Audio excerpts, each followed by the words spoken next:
अध्याय 6 ध्यान योग।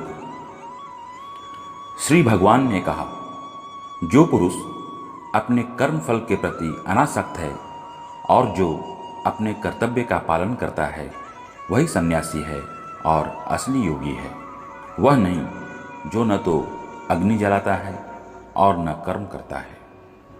तात्पर्य: इस अध्याय में भगवान बताते हैं कि अष्टांग योग पद्धति मन तथा इंद्रियों को वश में करने का साधन है, किंतु इस कलयुग में सामान्य जनता के लिए इसे संपन्न कर पाना अत्यंत कठिन है। यद्यपि इस अध्याय में अष्टांग योग पद्धति की संस्तुति की गई है, किंतु भगवान बल देते हैं कि कर्म योग या कृष्ण भावनामृत में कर्म करना इससे श्रेष्ठ है। इस संसार में प्रत्येक मनुष्य अपने परिवार के पालनार्थ तथा अपनी सामग्री के रक्षार्थ कर्म करता है, किंतु कोई भी मनुष्य बिना किसी स्वार्थ, किसी व्यक्तिगत तृप्ति के, चाहे वह तृप्ति आत्मकेंद्रित हो या व्यापक, कर्म नहीं करता। पूर्णता की कसौटी है कृष्ण भावनामृत में कर्म करना, कर्म के फलों का भोग करने के उद्देश्य से नहीं। कृष्ण भावनामृत में कर्म करना प्रत्येक व्यक्ति का कर्तव्य है, क्योंकि सभी लोग परमेश्वर के अंश हैं। शरीर के अंग पूरे शरीर के लिए कार्य करते हैं। शरीर के अंग अपनी तुष्टि के लिए नहीं, अपितु पूरे शरीर की तुष्टि के लिए कार्य करते हैं। इसी प्रकार जो जीव अपनी तुष्टि के लिए नहीं, अपितु पर ब्रह्म की तुष्टि के लिए कार्य करता है, वही पूर्ण सन्यासी या पूर्ण योगी है। कभी कभी सन्यासी सोचते हैं कि उन्हें सारे कार्यों से मुक्ति मिल गई, अतः वे अग्निहोत्र यज्ञ करना बंद कर देते हैं। लेकिन वस्तुतः वे स्वार्थी हैं, क्योंकि उनका लक्ष्य निराकार ब्रह्म से तादात्म्य स्थापित करना होता है। ऐसी इच्छा भौतिक इच्छा से तो श्रेष्ठ है, किंतु यह स्वार्थ से रहित नहीं होती। इसी प्रकार जो योगी समस्त कर्म बंद करके अर्धनिमीलित नेत्रों से योगाभ्यास करता है, वह भी आत्मतुष्टि की इच्छा से पूरित होता है, किंतु कृष्ण भावना भावित व्यक्ति बिना किसी व्यर्थ के पूर्ण ब्रह्म की तुष्टि के लिए कर्म करता है। कृष्ण भावना भावी व्यक्ति को कभी भी आत्मतुष्टि की इच्छा नहीं रहती। उसका एकमात्र लक्ष्य कृष्ण को प्रसन्न करना रहता है, अतः वह पूर्ण सन्यासी या पूर्ण योगी होता है। त्याग के सर्वोच्च प्रतीक भगवान चैतन्य प्रार्थना करते हैं, हे सर्वशक्तिमान प्रभु, मुझे न तो धन संग्रह की कामना है, न मैं सुंदर स्त्रियों के साथ रमण करने का अभिलाषी हूँ, न ही मुझे अनुयायियों की कामना है। मैं तो जन्म जन्मांतर आपकी प्रेमा भक्ति की अहेतुकी कृपा का ही अभिलाषी हूँ। हे पांडुपुत्र, जिसे सन्यास कहते हैं उसे ही तुम योग अर्थात पर ब्रह्म से युक्त होना जानो, क्योंकि इंद्रिय तृप्ति के लिए इच्छा को त्यागे बिना कोई कभी योगी नहीं हो सकता। तात्पर्य: वास्तविक संन्यास योग या भक्ति का अर्थ है कि जीवात्मा अपनी स्वाभाविक स्थिति को जाने और तदनुसार कर्म करे। जीवात्मा का अपना स्वतंत्र अस्तित्व नहीं होता, वह परमेश्वर की तटस्था शक्ति है।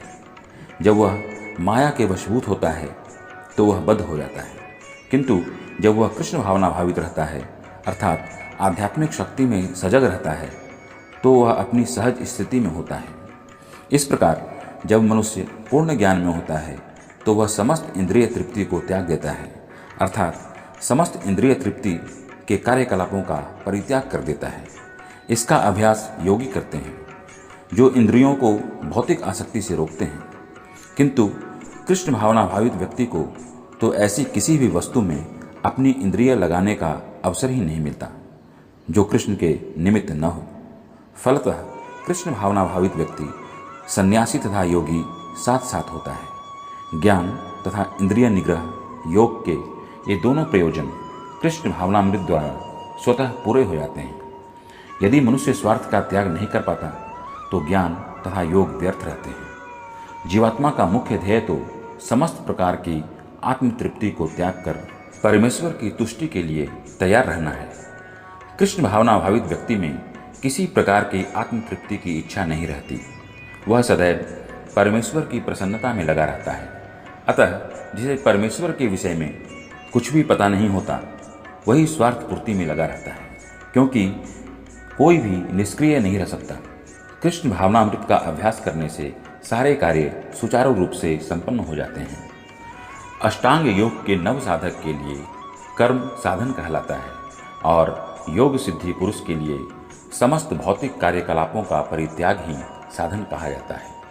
तात्पर्य: परमेश्वर से युक्त होने की विधि योग कहलाती है। इसकी तुलना उसी सीढ़ी से की जा सकती है जिससे सर्वोच्च आध्यात्मिक सिद्धि प्राप्त की जाती है। यह सीढ़ी जीव की अधम अवस्था से प्रारंभ होकर आध्यात्मिक जीवन के पूर्ण आत्म साक्षात्कार तक जाती है। विभिन्न चढ़ावों के अनुसार इस सीढ़ी के विभिन्न भाग भिन्न भिन्न नामों से जाने जाते हैं, किंतु कुल मिलाकर यह पूरी सीढ़ी योग कहलाती है और इसे 3 भागों में विभाजित किया जा सकता है: ज्ञान योग, ध्यान योग तथा भक्ति योग। सीढ़ी के प्रारंभिक भाग को योगारूढ़ अवस्था और अंतिम भाग को योगारूढ़ कहा जाता है। जहाँ तक अष्टांग योग का संबंध है, विभिन्न यम नियमों तथा आसनों, जो प्रायः शारीरिक मुद्राएं ही हैं, के द्वारा ध्यान में प्रविष्ट होने के लिए आरंभिक प्रयासों को सकाम कर्म माना जाता है। ऐसे कर्मों से पूर्ण मानसिक संतुलन प्राप्त होता है, जिससे इंद्रियां वश में होती हैं। जब मनुष्य पूर्ण ध्यान में सिद्धहस्त हो जाता है तो विचलित करने वाले समस्त मानसिक कार्य बंद हुए माने जाते हैं। किंतु कृष्ण भावना भावित व्यक्ति प्रारंभ से ही ध्यानावस्थित रहता है, क्योंकि वह निरंतर कृष्ण का चिंतन करता है। इस प्रकार कृष्ण की सेवा में सतत व्यस्त रहने के कारण उसके सारे भौतिक कार्यकलाप बंद हुए माने जाते हैं। जब कोई पुरुष समस्त भौतिक इच्छाओं का त्याग करके न तो इंद्रिय तृप्ति के लिए कार्य करता है और न सकाम कर्मों में प्रवृत्त होता है, तो वह योगारूढ़ कहलाता है। तात्पर्य: जब मनुष्य भगवान की दिव्य प्रेमा भक्ति में पूरी तरह लगा रहता है तो वह अपने आप में प्रसन्न रहता है और इस तरह वह इंद्रिय तृप्ति या सकाम कर्म में प्रवृत्त नहीं होता। अन्यथा इंद्रिय तृप्ति में लगना ही पड़ता है, क्योंकि कर्म किए बिना कोई रह नहीं सकता। बिना कृष्ण भावनामृत के मनुष्य सदैव स्वार्थ में तत्पर रहता है, किंतु कृष्ण भावना भावित व्यक्ति कृष्ण की प्रसन्नता के लिए सब कुछ करता है। फलतः वह इंद्रिय तृप्ति से पूरी तरह विरक्त रहता है। जिसे ऐसी अनुभूति प्राप्त नहीं है, उसे चाहिए कि भौतिक इच्छाओं से बचे रहने का वह यंत्रवत प्रयास करे, तभी वह योग की सीढ़ी से ऊपर पहुंच सकता है। मनुष्य को चाहिए कि अपने मन की सहायता से अपना उद्धार करे और अपने को नीचे न गिरने दे। यह मन बद्ध जीव का मित्र भी है और शत्रु भी। तात्पर्य: प्रसंग के अनुसार आत्मा शब्द का अर्थ शरीर, मन तथा आत्मा होता है। योग पद्धति में मन तथा आत्मा का विशेष महत्व है। चूँकि मन ही योग पद्धति का केंद्र बिंदु है, अतः इस प्रसंग में आत्मा का तात्पर्य मन होता है। योग पद्धति का उद्देश्य मन को रोकना तथा इंद्रिय विषयों के प्रति आसक्ति से उसे हटाना है। यहाँ पर इस बात पर बल दिया गया है कि मन को इस प्रकार प्रशिक्षित किया जाए कि वह बद्ध जीव को अज्ञान के दलदल से निकाल सके। इस जगत में मनुष्य मन तथा इंद्रियों के द्वारा प्रभावित होता है। वास्तव में शुद्ध आत्मा इस संसार में इसीलिए फंसा हुआ है क्योंकि मन मिथ्या अहंकार में लगकर प्रकृति के ऊपर प्रभुत्व जताना चाहता है। अतः मन को इस प्रकार प्रशिक्षित करना चाहिए कि वह प्रकृति की तड़क भड़क से आकृष्ट न हो और इस तरह बद्ध जीव की रक्षा की जा सके। मनुष्य को इंद्रिय विषयों में आकृष्ट होकर अपने को पतित नहीं करना चाहिए। जो जितना ही इंद्रिय विषयों के प्रति आकृष्ट होता है, वह उतना ही इस संसार में फंसता जाता है। अपने को विरत करने का सर्वोत्कृष्ट साधन यही है कि मन को सदैव कृष्ण भावनामृत में निरत रखा जाए। ही शब्द इस बात पर बल देने के लिए प्रयुक्त हुआ है, अर्थात इसे अवश्य करना चाहिए। अमृत बिंदु उपनिषद में कहा भी गया है, मनुष्य के बंधन का और मोक्ष का भी कारण है। इंद्रिय विषयों में लीन मन बंधन का कारण है और विषयों से विरक्त मन मोक्ष का कारण है। अतः जो मन निरंतर कृष्ण भावनामृत में लगा रहता है, वही परम मुक्ति का कारण है। जिसने मन को जीत लिया है, उसके लिए मन सर्वश्रेष्ठ मित्र है, किंतु जो ऐसा नहीं कर पाया उसके लिए मन सबसे बड़ा शत्रु बना रहेगा। तात्पर्य: अष्टांग योग के अभ्यास का प्रयोजन मन को वश में करना है, जिससे मानवीय लक्ष्य प्राप्त करने में वह मित्र बना रहे। मन को वश में किए बिना योगाभ्यास करना मात्र समय को नष्ट करना है। जो अपने मन को वश में नहीं कर सकता वह सतत अपने परम शत्रु के साथ निवास करता है और इस तरह उसका जीवन तथा लक्ष्य दोनों ही नष्ट हो जाते हैं। जीव की स्वाभाविक स्थिति यह है कि वह अपने स्वामी की आज्ञा का पालन करे।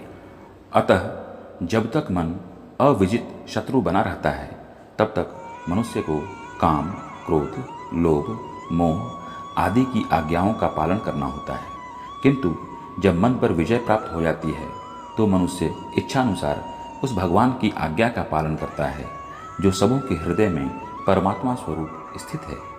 वास्तविक योगाभ्यास हृदय के भीतर परमात्मा से भेंट करना तथा उनकी आज्ञा का पालन करना है। जो व्यक्ति साक्षात कृष्ण भावनामृत स्वीकार करता है वह भगवान की आज्ञा के प्रति स्वतः समर्पित हो जाता है। जिसने मन को जीत लिया है उसने पहले ही परमात्मा को प्राप्त कर लिया है, क्योंकि उसने शांति प्राप्त कर ली है। ऐसे पुरुष के लिए सुख दुख, सर्दी गर्मी एवं मान अपमान एक से हैं। तात्पर्य: वस्तुतः प्रत्येक जीव उस भगवान की आज्ञा का पालन करने के निमित्त आया है जो जन जन के हृदयों में परमात्मा रूप में स्थित है। जब मन बहिरंगा माया द्वारा विपथ कर दिया जाता है तब मनुष्य भौतिक कार्यकलापों में उलझ जाता है। अतः ज्यों ही मन किसी योग पद्धति द्वारा वश में आ जाता है त्यों ही मनुष्य को लक्ष्य पर पहुंचा हुआ मान लिया जाना चाहिए। मनुष्य को भगवत आज्ञा का पालन करना चाहिए। जब मनुष्य का मन परा प्रकृति में स्थिर हो जाता है तो जीवात्मा के समक्ष भगवत आज्ञा पालन करने के अतिरिक्त कोई विकल्प नहीं रह जाता। मन को किसी न किसी उच्च आदेश को मानकर उसका पालन करना होता है। मन को वश में करने से स्वतः ही परमात्मा के आदेश का पालन होता है। चूँकि कृष्ण भावना भावित होते ही यह दिव्य स्थिति प्राप्त हो जाती है, अतः भगवत भक्त संसार के द्वंद्वों यथा सुख दुख, सर्दी गर्मी आदि से अप्रभावित रहता है। यह अवस्था व्यावहारिक समाधि या परमात्मा में तल्लीनता है। वह व्यक्ति आत्म साक्षात्कार को प्राप्त तथा योगी कहलाता है, जो अपने अर्जित ज्ञान तथा अनुभूति से पूर्णतया संतुष्ट रहता है। ऐसा व्यक्ति अध्यात्म को प्राप्त तथा जितेंद्रिय कहलाता है। वह सभी वस्तुओं को, चाहे वे कंकड़ हों, पत्थर हों या कि सोना, एक समान देखता है। तात्पर्य: परम सत्य की अनुभूति के बिना कोरा ज्ञान व्यर्थ होता है। भक्तिरसामृत सिंधु में कहा गया है, कोई भी व्यक्ति अपनी दूषित इंद्रियों के द्वारा श्री कृष्ण के नाम रूप गुण तथा उनकी लीलाओं की दिव्य प्रकृति को नहीं समझ सकता। भगवान की दिव्य सेवा से पूरित होने पर ही कोई उनके दिव्य नाम रूप गुण तथा लीलाओं को समझ सकता है। यह भगवत गीता कृष्ण भावनामृत का विज्ञान है। मात्र संसारी विद्वता से कोई कृष्ण भावना भावित नहीं हो सकता।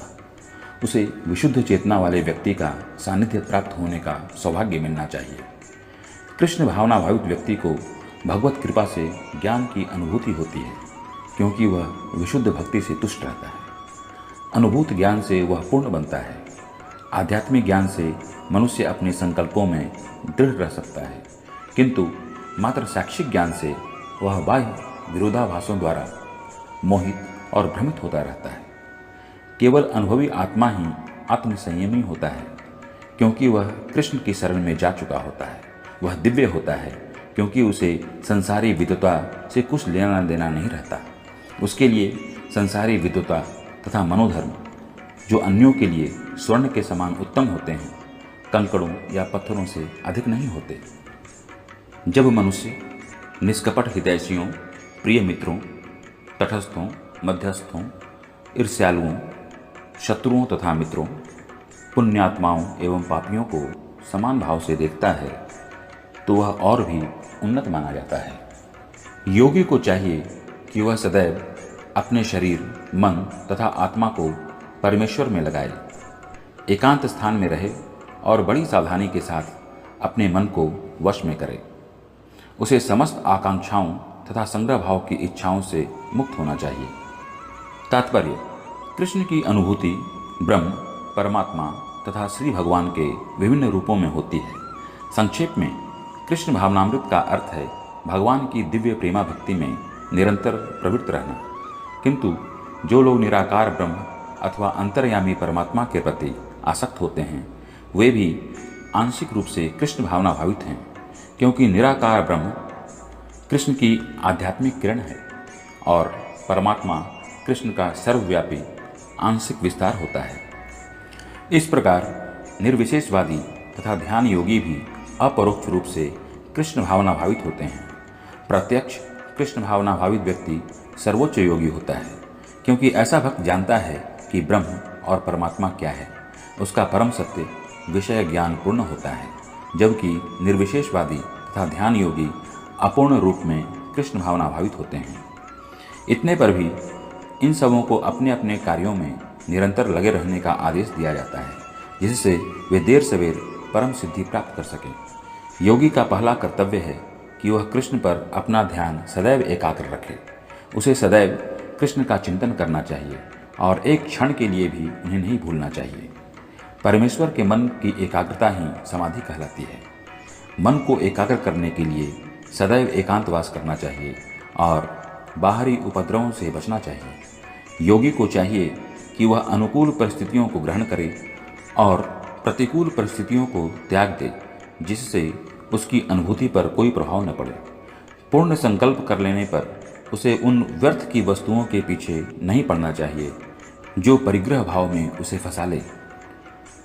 ये सारी सिद्धियां तथा सावधानियां तभी पूर्ण रूपेण कार्यान्वित हो सकती हैं जब मनुष्य प्रत्यक्षतः कृष्ण भावना भावित हो, क्योंकि साक्षात कृष्ण भावनामृत का अर्थ है आत्मोत्सर्ग, जिसमें संग्रह भाव परिग्रह के लिए लेश मात्र स्थान नहीं होता।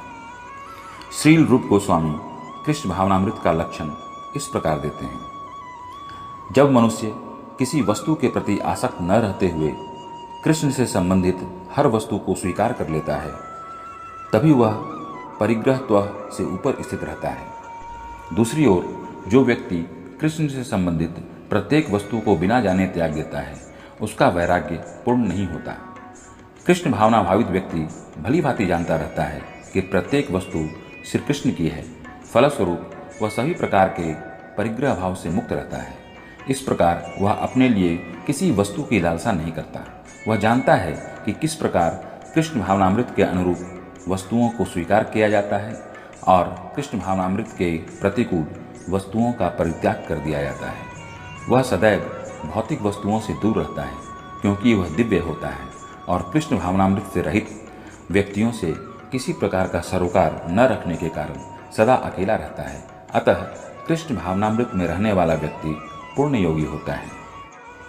योगाभ्यास के लिए योगी एकांत स्थान में जाकर भूमि पर कुशा बिछा दे और फिर उसे मृगछाला से ढके तथा ऊपर से मुलायम वस्त्र बिछा दे। आसन न तो बहुत ऊंचा हो न बहुत नीचा।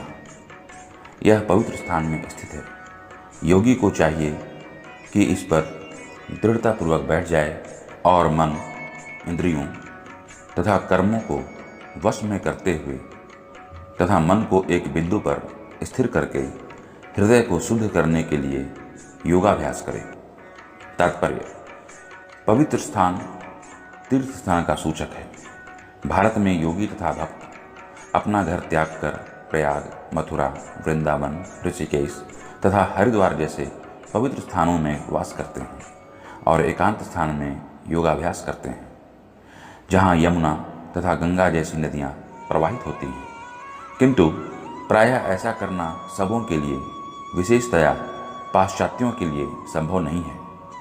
बड़े बड़े शहरों की तथाकथित योग समितियाँ भले ही धन कमा लें, किंतु वे योग के वास्तविक अभ्यास के लिए सर्वथा अनुपयुक्त होती हैं।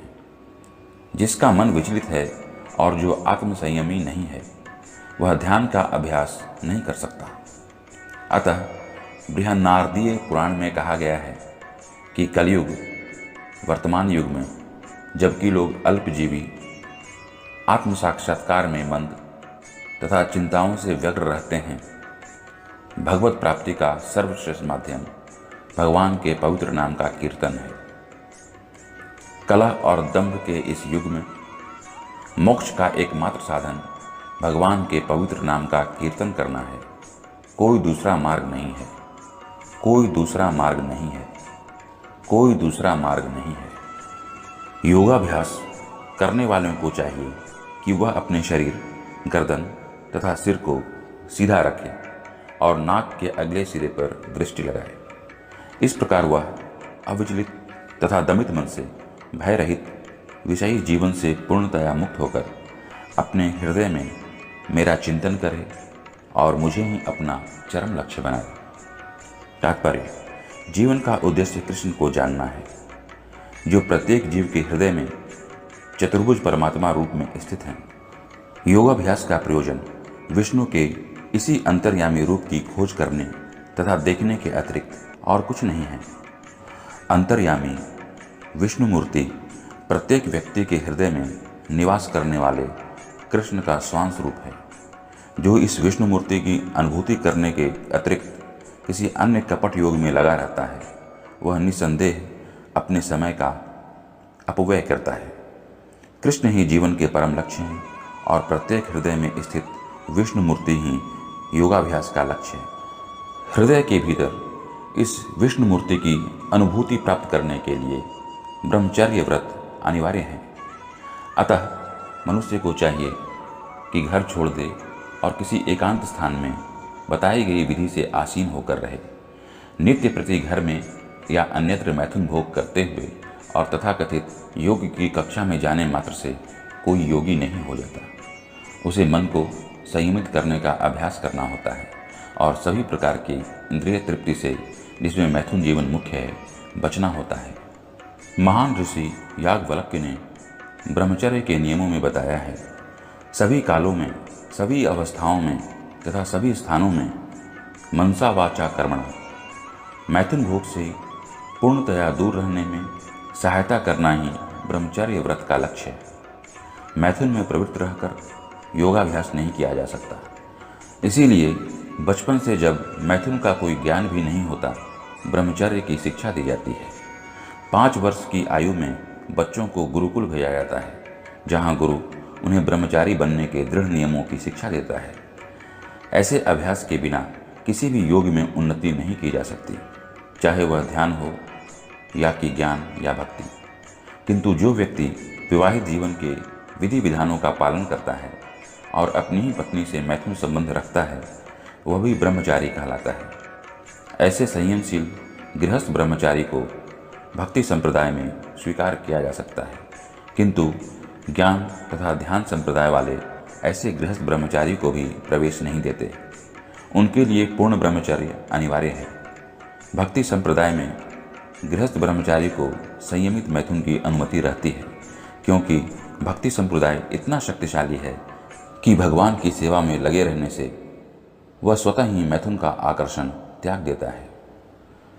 भगवद गीता में कहा गया है, जहाँ अन्यों को विषय भोग से दूर रहने के लिए बाध्य किया जाता है, वहीं भगवत भक्त भगवत रसास्वादन के कारण इंद्रिय तृप्ति से स्वतः विरक्त हो जाता है। भक्त को छोड़कर अन्य किसी को इस अनुपम रस का ज्ञान नहीं होता। विगत भी पूर्ण कृष्ण भावित हुए बिना मनुष्य निर्भय नहीं हो सकता। बद्ध जीव अपनी विकृत स्मृति अथवा कृष्ण के साथ अपने शाश्वत संबंध की विस्मृति के कारण भयभीत रहता है। भागवत का कथन है, कृष्ण भावना भावित व्यक्ति ही योग का पूर्ण अभ्यास कर सकता है। और चूंकि योगाभ्यास का चरम लक्ष्य अंतःकरण में भगवान का दर्शन पाना है, अतः कृष्ण भावना भावित व्यक्ति पहले ही समस्त योगियों में श्रेष्ठ होता है। यहाँ पर वर्णित योग विधि के नियम तथाकथित लोकप्रिय योग समितियों से भिन्न हैं। इस प्रकार शरीर, मन तथा कर्म में निरंतर संयम का अभ्यास करते हुए संयमित मन वाले योगी को इस भौतिक अस्तित्व की समाप्ति पर भगवत धाम की प्राप्ति होती है। तात्पर्य: अब योगाभ्यास के चरम लक्ष्य का स्पष्टीकरण किया जा रहा है। योगाभ्यास किसी भौतिक सुविधा की प्राप्ति के लिए नहीं किया जाता। इसका उद्देश्य तो भौतिक संसार से विरक्ति प्राप्त करना है। जो कोई इसके द्वारा स्वास्थ्य लाभ चाहता है या भौतिक सिद्धि प्राप्त करने का इच्छुक होता है, वह भगवद गीता के अनुसार योगी नहीं है। न ही भौतिक अस्तित्व की समाप्ति का अर्थ शून्य में प्रवेश है, क्योंकि यह कपोल कल्पना है। भगवान की सृष्टि में कहीं भी शून्य नहीं है। उल्टे भौतिक अस्तित्व की समाप्ति से मनुष्य भगवत धाम में प्रवेश करता है। भगवद गीता में भगवत धाम का भी स्पष्टीकरण किया गया है कि यह वह स्थान है जहाँ न सूर्य की आवश्यकता है, न चांद या बिजली की। आध्यात्मिक राज्य के सारे लोग उसी प्रकार से स्वतः प्रकाशित हैं जिस प्रकार सूर्य द्वारा यह भौतिक आकाश। वैसे तो भगवत धाम सर्वत्र हैं, किंतु चिन्मय व्योम तथा उसके लोकों को ही परम धाम कहा जाता है। एक पूर्ण योगी जिसे भगवान कृष्ण का पूर्ण ज्ञान है, जैसा कि यहाँ पर भगवान ने स्वयं कहा है, वास्तविक शांति प्राप्त कर सकता है और अंतोतगत्वा कृष्ण लोक या गोलोक वृंदावन को प्राप्त होता है। ब्रह्म संहिता में स्पष्ट उल्लेख है, यद्यपि भगवान सदैव अपने धाम में निवास करते हैं जिसे गोलोक कहते हैं, तो भी वे अपने परा आध्यात्मिक शक्तियों के कारण सर्वव्यापी ब्रह्म तथा अंतर्यामी परमात्मा हैं। कोई भी कृष्ण तथा विष्णु रूप में उनके पूर्ण विस्तार को सही सही जाने बिना वैकुंठ में या भगवान के नित्य धाम गोलोक वृंदावन में प्रवेश नहीं कर सकता।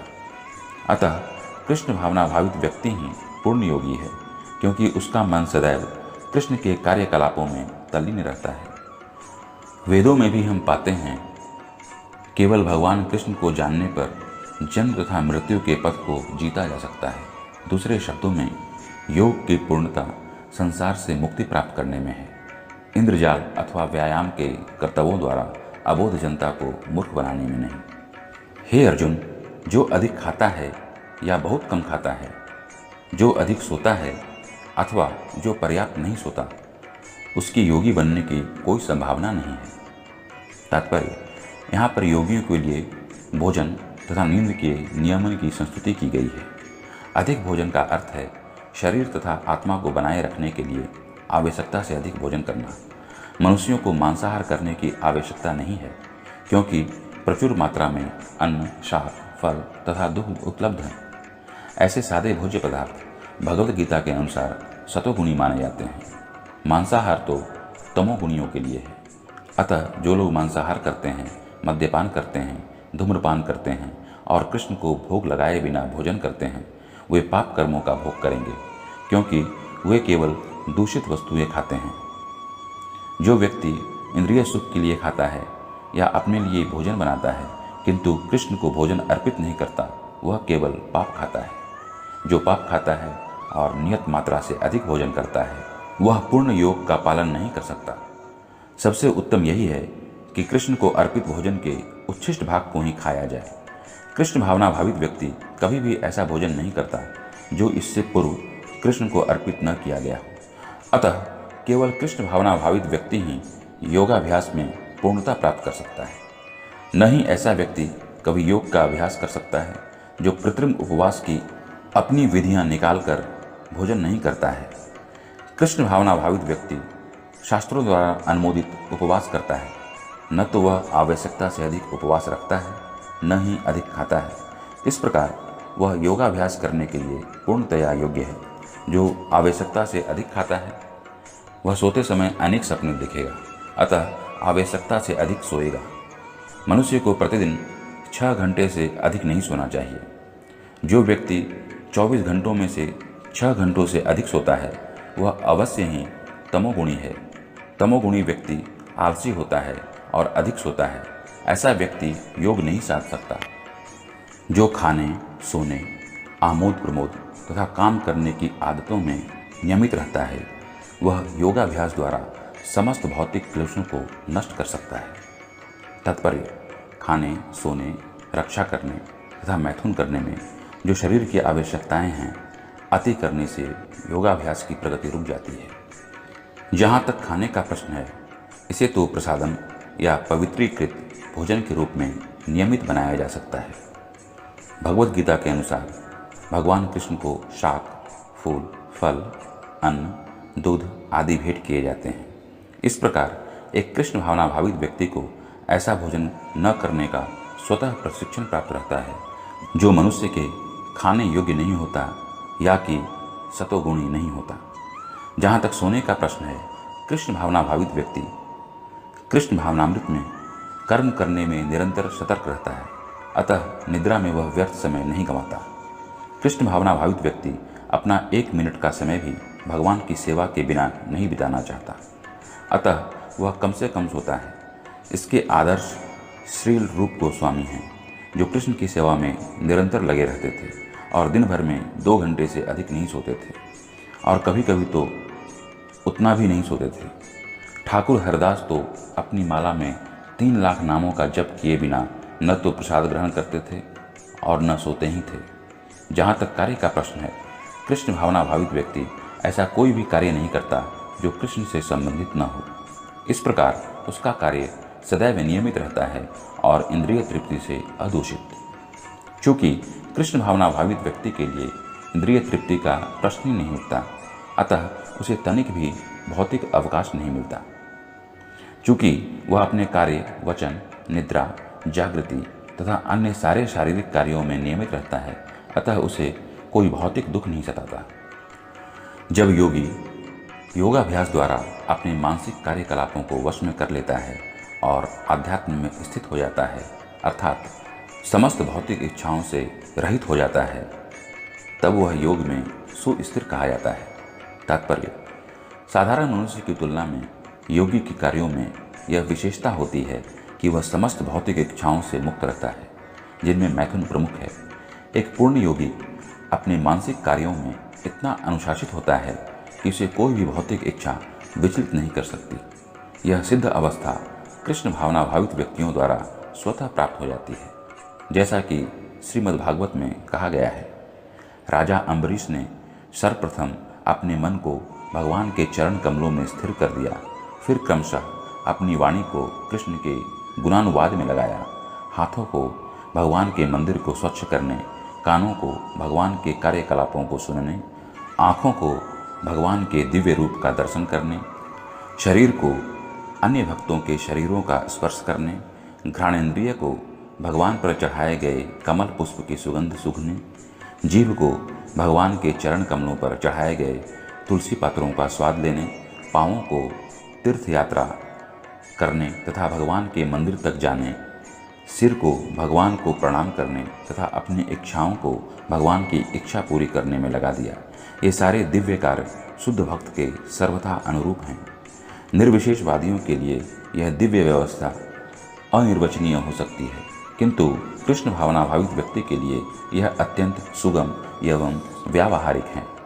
जैसा कि महाराज अम्बरीश की ऊपरी वर्णित जीवनचर्या से स्पष्ट हो जाता है, जब तक निरंतर स्मरण द्वारा भगवान के चरण कमलों में मन को स्थिर नहीं कर लिया जाता, तब तक ऐसे दिव्य कार्य व्यावहारिक नहीं बन पाते। अतः भगवान की भक्ति में इन विहित कार्यों को अर्चन कहते हैं, जिसका अर्थ है समस्त इंद्रियों को भगवान की सेवा में लगाना। इंद्रियों तथा मन को कुछ न कुछ कार्य चाहिए, कोरा निग्रह व्यावहारिक नहीं है। अतः सामान्य लोगों के लिए, विशेषकर जो लोग संन्यास आश्रम में नहीं हैं, ऊपर वर्णित इंद्रियों तथा मन का दिव्य कार्य ही दिव्य सफलता की सही विधि है, जिसे भगवत गीता में युक्त कहा गया है। जिस प्रकार वायु रहित स्थान में दीपक हिलता डुलता नहीं, उसी तरह जिस योगी का मन वश में होता है, वह आत्म तत्व के ध्यान में सदैव स्थिर रहता है। तात्पर्य: कृष्ण भावना भावित व्यक्ति अपने आराध्य देव के चिंतन में उसी प्रकार अविचलित रहता है, जिस प्रकार वायु रहित स्थान में एक दीपक रहता है। सिद्धि की अवस्था में, जिसे समाधि कहते हैं, मनुष्य का मन योगाभ्यास के द्वारा भौतिक मानसिक क्रियाओं से पूर्णतया संयमित हो जाता है। इस सिद्धि की विशेषता यह है कि मनुष्य शुद्ध मन से अपने को देख सकता है और अपने आप में आनंद उठा सकता है। उस आनंदमयी स्थिति में वह दिव्य इंद्रियों द्वारा असीम दिव्य सुख में स्थित रहता है। इस प्रकार स्थापित मनुष्य कभी सत्य से विपत नहीं होता और इस सुख की प्राप्ति हो जाने पर वह इससे बड़ा कोई दूसरा लाभ नहीं मानता। ऐसी स्थिति को पाकर मनुष्य बड़ी से बड़ी कठिनाई में भी विचलित नहीं होता। यह निस्संदेह भौतिक संसर्ग से उत्पन्न होने वाले समस्त दुखों से वास्तविक मुक्ति है। तात्पर्य: योगाभ्यास से मनुष्य भौतिक धारणाओं से क्रमशः विरक्त होता जाता है। यह योग का प्रमुख लक्षण है। इसके बाद वह समाधि में स्थित हो जाता है, जिसका अर्थ यह होता है कि दिव्य मन तथा बुद्धि के द्वारा योगी अपने आप को परमात्मा समझने का भ्रम न करके परमात्मा की अनुभूति करता है। योगाभ्यास बहुत कुछ पतंजलि की पद्धति पर आधारित है। कुछ अप्रामाणिक भाष्यकार जीवात्मा तथा परमात्मा में अभेद स्थापित करने का प्रयास करते हैं और अद्वैतवादी इसे ही मुक्ति मानते हैं, किंतु वे पतंजलि की योग पद्धति के वास्तविक प्रयोजन को नहीं जानते। पतंजलि पद्धति में दिव्य आनंद को स्वीकार किया गया है, किंतु अद्वैतवादी इस दिव्य आनंद को स्वीकार नहीं करते, क्योंकि उन्हें भ्रम है कि इससे कहीं उनके अद्वैतवाद में बाधा न उपस्थित हो जाए। अद्वैतवादी ज्ञान तथा ज्ञाता के द्वैत को नहीं मानते, किंतु इस श्लोक में दिव्य इंद्रियों द्वारा अनुभूत दिव्य आनंद को स्वीकार किया गया है। इसकी पुष्टि योग पद्धति के विख्यात व्याख्याता पतंजलि मुनि ने भी की है। योग सूत्र में महर्षि कहते हैं, यह चित्ती शक्ति या अंतरंगा शक्ति दिव्य है। पुरुषार्थ का तात्पर्य धर्म, अर्थ, काम तथा अंत में पर ब्रह्म से तादात्म्य या मोक्ष है। अद्वैतवादी पर ब्रह्म से इस तादात्म्य को कैवल्यम कहते हैं, किंतु पतंजलि के अनुसार कैवल्यम यह अंतरंगा या दिव्य शक्ति है, जिससे जीवात्मा अपनी स्वाभाविक स्थिति से अवगत होता है। भगवान चैतन्य के शब्दों में यह अवस्था चेतो दर्पणार्जनम अर्थात मन रूपी मलिन दर्पण का मार्जन शुद्धि है। यह मार्जन वास्तव में मुक्ति या भव महादावाग्नि निवारपणम है। प्रारंभिक निर्वाण सिद्धांत भी इस नियम के समान है। भागवत में इसे स्वरूपेण व्यवस्थिति कहा गया है। भगवद गीता के इस श्लोक में भी इसी की पुष्टि हुई है। निर्वाण के बाद आध्यात्मिक कार्यकलापों की या भगवत भक्ति की अभिव्यक्ति होती है, जिसे कृष्ण भावनामृत कहते हैं। भागवत के शब्दों में स्वरूपेण व्यवस्थिति जीवात्मा का वास्तविक विज्ञान यही है। भौतिक दूषण से आध्यात्मिक जीवन के कलमश युक्त होने की अवस्था माया है। इस भौतिक दूषण से मुक्ति का अभिप्राय जीवात्मा की मूल दिव्य स्थिति का विनाश नहीं है। पतंजलि भी इसकी पुष्टि इन शब्दों में करते हैं, यह चित्ती शक्ति या दिव्य आनंद ही वास्तविक जीवन है। इसका अनुमोदन वेदांत सूत्र में इस प्रकार हुआ है, आनंदमयोभ्यासात्। यह चित्ती शक्ति ही योग का परम लक्ष्य है और भक्ति योग द्वारा इसे सरलता से प्राप्त किया जाता है। भक्ति योग का विस्तृत विवरण 7वें अध्याय में किया जाएगा।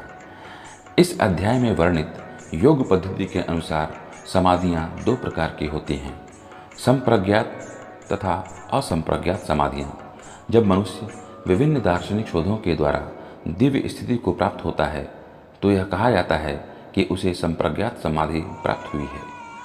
असंप्रज्ञात समाधि में संसारी आनंद से कोई संबंध नहीं रहता, क्योंकि इसमें मनुष्य इंद्रियों से प्राप्त होने वाले सभी प्रकार के सुखों से परे हो जाता है। एक बार इस दिव्य स्थिति को प्राप्त कर लेने पर योगी कभी उससे डिगता नहीं। जब तक योगी इस स्थिति को प्राप्त नहीं कर लेता तब तक वह असफल रहता है। आजकल के तथाकथित योगाभ्यास में विभिन्न इंद्रिय सुख सम्मिलित हैं, जो योग के सर्वथा विपरीत हैं। योगी होकर यदि कोई मैथुन तथा मादक द्रव्य सेवन में अनुरक्त होता है तो यह उपहासजनक है।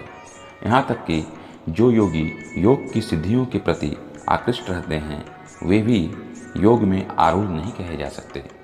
यदि योगी जन योग की आनुषंगिक वस्तुओं के प्रति आकृष्ट हैं तो उन्हें सिद्ध अवस्था को प्राप्त हुआ नहीं कहा जा सकता, जैसा कि इस श्लोक में कहा गया है।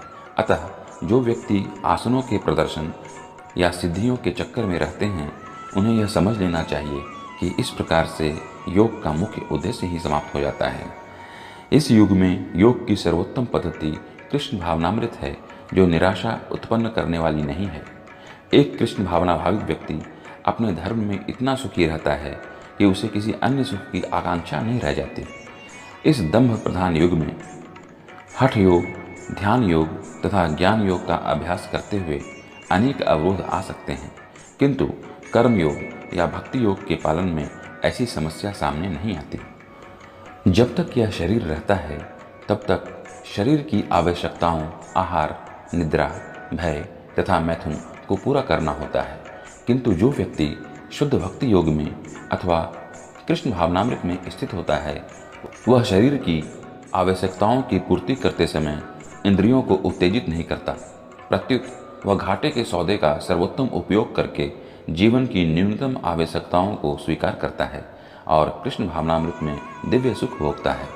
वह दुर्घटनाओं, रोगों, अभावों और यहाँ तक कि अपने प्रियजनों की मृत्यु जैसी आपातकालीन घटनाओं के प्रति भी निरपेक्ष रहता है, किंतु कृष्ण भावनामृत या भक्ति योग संबंधी अपने कर्मों को पूरा करने में वह सदैव सचेष्ट रहता है। दुर्घटनाएं उसे कर्तव्य पथ से विचलित नहीं कर पाती, जैसा कि भगवद गीता में कहा गया है। वह इन प्रासंगिक घटनाओं को सहता है क्योंकि वह यह भली भांति जानता है कि ये घटनाएं ऐसे ही आती जाती रहती हैं और इनसे उसके कर्तव्य पर कोई प्रभाव नहीं पड़ता। इस प्रकार वह योगाभ्यास में परम सिद्धि प्राप्त करता है। मनुष्य को चाहिए कि संकल्प तथा श्रद्धा के साथ योगाभ्यास में लगे और पथ से विचलित न हो। उसे चाहिए कि मनोधर्म से उत्पन्न समस्त इच्छाओं को निरपवाद रूप से त्याग दे और इस प्रकार मन के द्वारा सभी ओर से इंद्रियों को वश में करे। तात्पर्य: योगाभ्यास करने वाले को दृढ़ संकल्प होना चाहिए और उसे चाहिए कि बिना विचलित हुए धैर्यपूर्वक अभ्यास करे। अंत में उसकी सफलता निश्चित है। उसे यह सोचकर बड़े ही धैर्य से इस मार्ग का अनुसरण करना चाहिए और यदि सफलता मिलने में विलंब हो रहा हो तो निरुत्साहित नहीं होना चाहिए। ऐसे दृढ़ अभ्यासी की सफलता सुनिश्चित है। भक्ति योग के संबंध में रूप गोस्वामी का कथन है, मनुष्य पूर्ण हार्दिक उत्साह, धैर्य तथा संकल्प के साथ भक्ति योग का पूर्ण रूपेण पालन भक्त के साथ रहकर निर्धारित कर्मों के करने तथा सत्य कार्यों में पूर्णतया लगे रहने से कर सकता है। जहाँ तक संकल्प की बात है, मनुष्य को चाहिए कि उसे गौरैया का आदर्श ग्रहण करे, जिसके सारे अंडे समुद्र की लहरों में मग्न हो गए थे। कहते हैं कि एक गौरैया ने समुद्र तट पर अंडे दिए, किंतु विशाल समुद्र ने उन्हें अपनी लहरों में समेट ले गया। इस पर गौरैया अत्यंत क्षुब्ध हुई और उसने समुद्र से अंडे लौटा देने के लिए कहा, किंतु समुद्र ने उसकी प्रार्थना पर कोई ध्यान नहीं दिया। अतः उसने समुद्र को सुखा डालने की ठान ली। वह अपनी नन्ही सी चोंच से समुद्र का पानी निकालने लगी। सभी उसके इस असंभव संकल्प का उपहास करने लगे। उसके इस कार्य की सर्वत्र चर्चा चलने लगी तो अंत में भगवान विष्णु के विराट वाहन पक्षीराज गरुड़ ने यह बात सुनी। उन्हें अपनी इस नन्ही पक्षी बहन पर दया आई और वे गौरैया से मिलने आए। गरुड़ उस नन्ही गौरैया के निश्चय से बहुत प्रसन्न हुए और उन्होंने उसकी सहायता करने का वचन दिया। गरुड़ ने तुरंत समुद्र से कहा कि वह उसके सारे अंडे लौटा दे, नहीं तो उसे स्वयं आगे आना पड़ेगा। इससे समुद्र भयभीत हुआ और उसने अंडे लौटा दिए। वह गौरैया गरुड़ की कृपा से सुखी हो गई। इसी प्रकार योग, विशेषतया कृष्ण भावनामृत में भक्ति योग अत्यंत दुष्कर प्रतीत हो सकता है, किंतु जो कोई संकल्प के साथ नियमों का पालन करता है, भगवान निश्चित रूप से उसकी सहायता करते हैं, क्योंकि जो अपनी सहायता आप करते हैं, भगवान उनकी सहायता करते हैं। धीरे धीरे क्रमशः पूर्ण विश्वासपूर्वक बुद्धि के द्वारा समाधि में स्थित होना चाहिए और इस प्रकार मन को आत्मा में ही स्थित करना चाहिए तथा अन्य कुछ भी नहीं सोचना चाहिए। तात्पर्य: समुचित विश्वास तथा बुद्धि के द्वारा मनुष्य को धीरे धीरे सारे इंद्रिय कर्म करने बंद कर देने चाहिए। यह प्रत्याहार कहलाता है। मन को विश्वास, ध्यान तथा इंद्रिय निवृत्त द्वारा वश में करते हुए समाधि में स्थिर रहना चाहिए। उस समय देहात्म बुद्धि में अनुरक्त होने की कोई संभावना नहीं रह जाती। दूसरे शब्दों में, जब तक इस शरीर का अस्तित्व है तब तक मनुष्य पदार्थ में लगा रहता है, किंतु उसे इंद्रिय तृप्ति के विषय में नहीं सोचना चाहिए। उसे परमात्मा के आनंद के अतिरिक्त किसी भी अन्य आनंद का चिंतन नहीं करना चाहिए। कृष्ण भावनामृत का अभ्यास करने से यह अवस्था सहज ही प्राप्त की जा सकती है। मन अपनी चंचलता तथा अस्थिरता के कारण जहाँ कहीं भी विचरण करता हो, मनुष्य को चाहिए कि उसे वहाँ से खींचे और अपने वश में लाए। तात्पर्य, मन स्वभाव से चंचल और अस्थिर है, किंतु स्वरूप शुद्ध योगी को मन को वश में लाना होता है। उस पर मन का अधिकार नहीं होना चाहिए। जो मन को तथा इंद्रियों को भी वश में रखता है वह गोस्वामी या स्वामी कहलाता है, और जो मन के वशीभूत होता है वह गोदास अर्थात इंद्रियों का सेवक कहलाता है। गोस्वामी इंद्रिय सुख के मानक से विज्ञ होता है। दिव्य इंद्रिय सुख वह है जिसमें इंद्रियां ऋषिकेश अर्थात इंद्रियों के स्वामी भगवान कृष्ण की सेवा में लगी रहती है। शुद्ध इंद्रियों के द्वारा कृष्ण की सेवा ही कृष्ण चेतना या कृष्ण भावनामृत कहलाती है। इंद्रियों को पूर्ण वश में लाने की यही विधि है। इससे भी बढ़कर बात यह है कि यह योगाभ्यास की परम सिद्धि भी है। जिस योगी का मन मुझ में स्थिर रहता है वह निश्चय ही दिव्य सुख की सर्वोच्च सिद्धि प्राप्त करता है। वह रजोगुण से परे हो जाता है। वह परमात्मा के साथ अपने गुणात्मक एकता को समझता है और इस प्रकार अपने समस्त विगत कर्मों के फल से निवृत्त हो जाता है। तात्पर्य, ब्रह्मभूत वह अवस्था है जिसमें भौतिक कल्मश से मुक्त होकर भगवान की दिव्य सेवा में स्थित हुआ जाता है। जब तक मनुष्य का मन भगवान के चरण कमलों में स्थिर नहीं हो जाता तब तक कोई ब्रह्म रूप में नहीं रह सकता। भगवान की दिव्य प्रेमा भक्ति में निरंतर प्रवृत्त रहना या कृष्ण भावनामृत में रहना वस्तुतः रजोगुण तथा भौतिक कल्मश से मुक्त होना है। इस प्रकार योगाभ्यास में निरंतर लगा रहकर आत्म संयमी योगी समस्त भौतिक कल्मश से मुक्त हो जाता है और भगवान की दिव्य प्रेमा भक्ति में परम सुख प्राप्त करता है। तात्पर्य, आत्म साक्षात्कार का अर्थ है भगवान के संबंध में अपनी स्वाभाविक स्थिति को जानना। जीव आत्मा भगवान का अंश है और उसकी स्थिति भगवान की दिव्य सेवा करते रहना है। ब्रह्म के साथ यह दिव्य सानिध्य ही ब्रह्म संस्पर्श कहलाता है। वास्तविक योगी समस्त जीवों में मुझको तथा मुझ में समस्त जीवों को देखता है। निस्संदेह स्वरूप सिद्ध व्यक्ति मुझ परमेश्वर को सर्वत्र देखता है। तात्पर्य, कृष्ण भावना भावित योगी पूर्ण दृष्टा होता है क्योंकि वह पर ब्रह्म कृष्ण को हर प्राणी के हृदय में परमात्मा रूप में स्थित देखता है।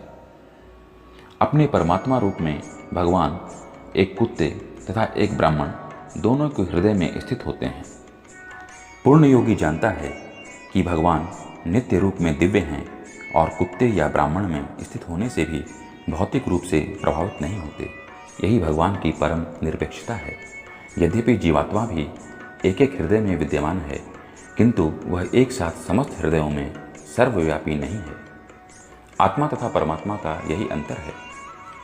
जो वास्तविक रूप से योगाभ्यास करने वाला नहीं है वह इसे स्पष्ट रूप में नहीं देखता। एक कृष्ण भावना भावित व्यक्ति कृष्ण को आस्तिक तथा नास्तिक दोनों में देख सकता है। स्मृति में इसकी पुष्टि इस प्रकार हुई है। भगवान सभी प्राणियों का स्रोत होने के कारण माता और पालनकर्ता के समान हैं। जिस प्रकार माता अपने समस्त पुत्रों के प्रति संभाव रखती है उसी प्रकार परमपिता भी रखता है। फलस्वरूप परमात्मा प्रत्येक जीव में निवास करता है। बाह्य रूप से भी प्रत्येक जीव भगवान की शक्ति भगवत शक्ति में स्थित है। जैसा कि 7वें अध्याय में बताया जाएगा, भगवान की दो मुख्य शक्तियां हैं, परा तथा अपरा। जीव पराशक्ति का अंश होते हुए भी अपराशक्ति से बद्ध है। जीव सदा ही भगवान की शक्ति में स्थित है। प्रत्येक जीव किसी न किसी प्रकार भगवान में ही स्थित रहता है। योगी समदर्शी है क्योंकि वह देखता है कि सारे जीव अपने अपने कर्म फल के अनुसार विभिन्न स्थितियों में रहकर भगवान के दास होते हैं। अपराशक्ति में जीव भौतिक इंद्रियों का दास रहता है जबकि पराशक्ति में वह साक्षात परमेश्वर का दास रहता है। इस प्रकार प्रत्येक अवस्था में जीव ईश्वर का दास है। कृष्ण भावना भावित व्यक्ति में यह समदृष्टि पूर्ण होती है। जो मुझे सर्वत्र देखता है और सब कुछ मुझ में देखता है उसके लिए न तो मैं कभी अदृश्य होता हूँ और न वह मेरे लिए अदृश्य होता है। तात्पर्य, कृष्ण भावना भावित व्यक्ति भगवान कृष्ण को सर्वत्र देखता है और सारी वस्तुओं को कृष्ण में देखता है। ऐसा व्यक्ति भले ही प्रकृति की पृथक पृथक अभिव्यक्तियों को देखता प्रतीत हो किंतु वह प्रत्येक दशा में इस कृष्ण भावनामृत से अवगत रहता है कि प्रत्येक वस्तु कृष्ण की ही शक्ति की अभिव्यक्ति है।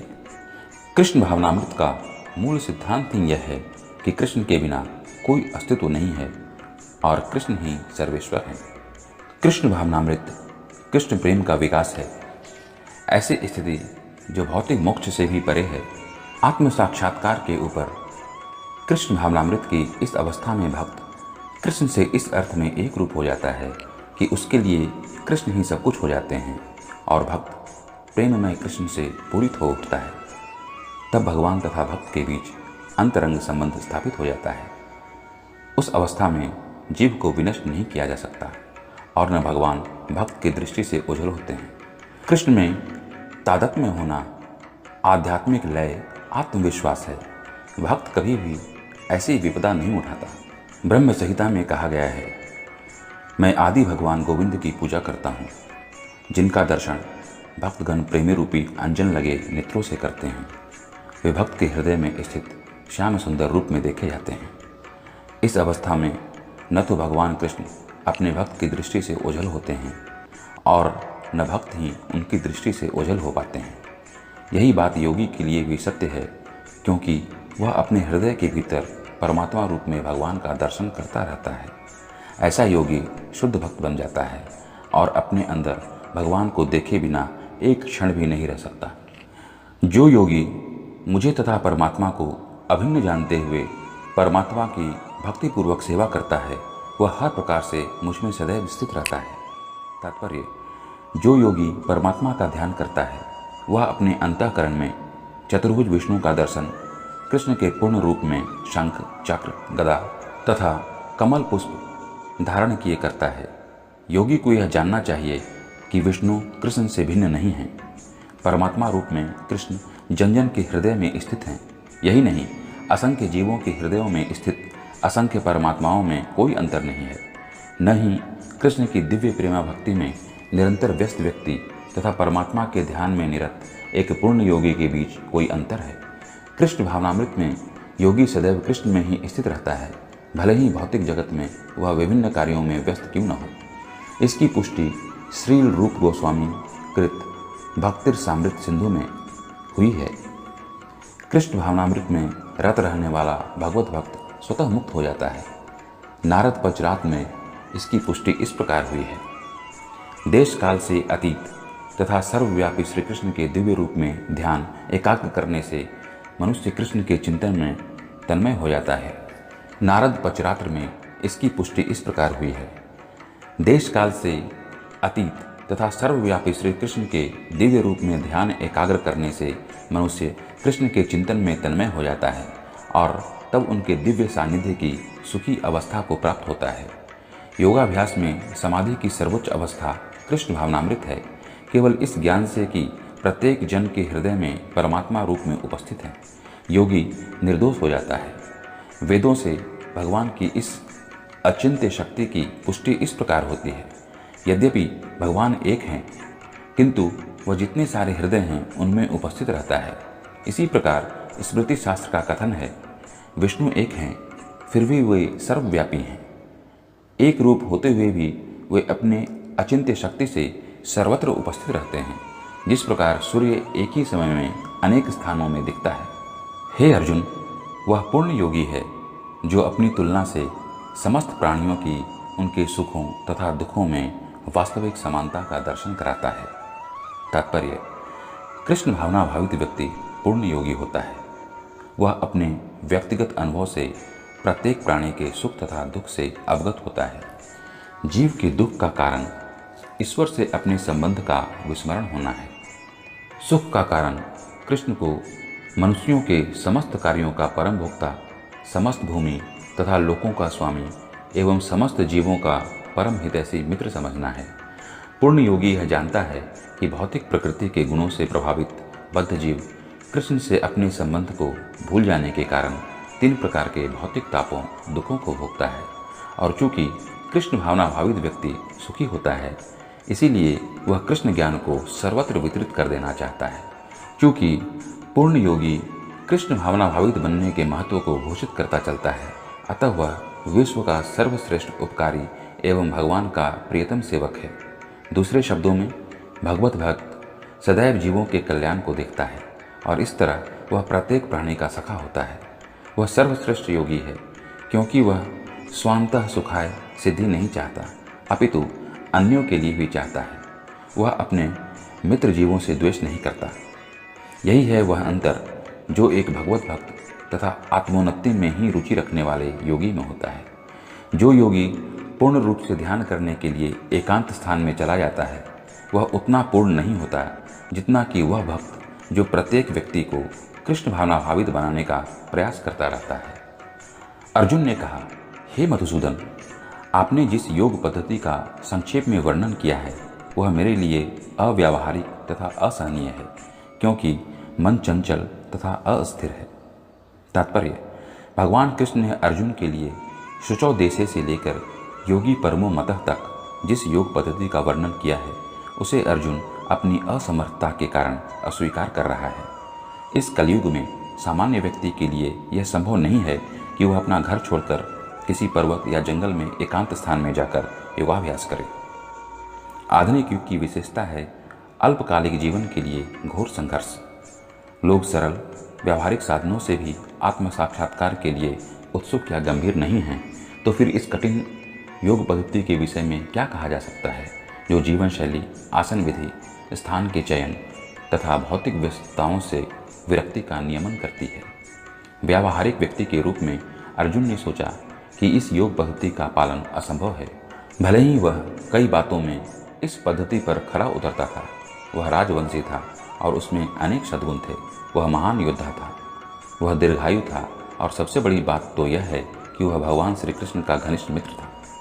5000 वर्ष पूर्व अर्जुन को हमसे अधिक सुविधाएं प्राप्त थीं, तो भी उसने इस योग पद्धति को स्वीकार करने से मना कर दिया। वास्तव में इतिहास में कोई ऐसा प्रलेख प्राप्त नहीं है जिससे यह ज्ञात हो सके कि उसने कभी योगाभ्यास किया हो। अतः इस पद्धति को इस कलयुग के लिए सर्वथा दुष्कर समझना चाहिए। हाँ, कतिपय विरले व्यक्तियों के लिए यह पद्धति सुगम हो सकती है, किंतु सामान्य जनों के लिए यह असंभव प्रस्ताव है। यदि 5000 वर्ष पूर्व ऐसा था तो आधुनिक समय के लिए क्या कहना। जो लोग विभिन्न तथाकथित स्कूलों तथा समितियों के द्वारा इस योग पद्धति का अनुकरण कर रहे हैं, भले ही संतोषजनक प्रतीत हो, किंतु वे सचमुच ही अपना समय गंवा रहे हैं। वे अपने अभीष्ट लक्ष्य के प्रति सर्वथा अज्ञानी हैं। हे कृष्ण, चूँकि मन चंचल, अस्थिर, उच्छृंखल, हठीला तथा अत्यंत बलवान है, अतः मुझे इसे वश में करना वायु को वश में करने से भी अधिक कठिन लगता है। तात्पर्य: मन इतना बलवान तथा दुराग्रही है कि कभी कभी यह बुद्धि का उल्लंघन कर देता है, यद्यपि उसे बुद्धि के अधीन माना जाता है। इस व्यवहार जगत में जहाँ मनुष्य को अनेक विरोधी तत्वों से संघर्ष करना होता है, उसके लिए मन को वश में कर पाना अत्यंत कठिन हो जाता है। कृत्रिम रूप में मनुष्य अपने मित्र तथा शत्रु दोनों के प्रति मानसिक संतुलन स्थापित कर सकता है, किंतु अंतिम रूप में कोई भी संसारी पुरुष ऐसा नहीं कर पाता, क्योंकि ऐसा कर पाना वेगवान वायु को वश में करने से भी कठिन है। वैदिक साहित्य में कहा गया है, प्रत्येक व्यक्ति इस भौतिक शरीर रूपी रथ पर आरूढ़ है और बुद्धि इसका सारथी है। मन लगाम है तथा इंद्रियां घोड़े हैं। इस प्रकार मन तथा इंद्रियों की संगति से यह आत्मा सुख या दुख का भोक्ता है, ऐसा बड़े बड़े चिंतकों का कहना है। यद्यपि बुद्धि को मन का नियंत्रण करना चाहिए, किंतु मन इतना प्रबल तथा हठी है कि इसे अपनी बुद्धि से भी जीत पाना कठिन हो जाता है। जिस प्रकार कि अच्छी से अच्छी दवा द्वारा कभी कभी रोग वश में नहीं हो पाता, ऐसे प्रबल मन को योगाभ्यास द्वारा वश में किया जा सकता है, किंतु ऐसा अभ्यास कर पाना अर्जुन जैसे संसारी व्यक्ति के लिए कभी भी व्यावहारिक नहीं होता। तो फिर आधुनिक मनुष्य के संबंध में क्या कहा जाए। यहाँ पर प्रत्येक उपमा अत्यंत उपयुक्त है। झंझावात को रोक पाना कठिन होता है और उच्छृंखल मन को रोक पाना तो और भी कठिन है। मन को वश में रखने का सरलतम उपाय जिसे भगवान चैतन्य ने सुझाया है, यह है कि समस्त दैन्यता के साथ मोक्ष के लिए हरे कृष्ण महामंत्र का कीर्तन किया जाए। विधि यह है, स वै मनः कृष्ण पदार विंदयो। मनुष्य को चाहिए कि वह अपने मन को पूर्णतया कृष्ण में लगाए, तभी मन को विचलित करने के लिए अन्य व्यस्तताएं शेष नहीं रह जाएंगी। भगवान श्री कृष्ण ने कहा, हे महाबाहु कुंती पुत्र, निसंदेह चंचल मन को वश में करना अत्यंत कठिन है, किंतु उपयुक्त अभ्यास द्वारा तथा विरक्ति द्वारा ऐसा संभव है। तात्पर्य, अर्जुन द्वारा व्यक्त इस हठीले मन को वश में करने की कठिनाई को भगवान स्वीकार करते हैं, किंतु साथ ही वे सुझाते हैं कि अभ्यास तथा वैराग्य द्वारा यह संभव है। यह अभ्यास क्या है?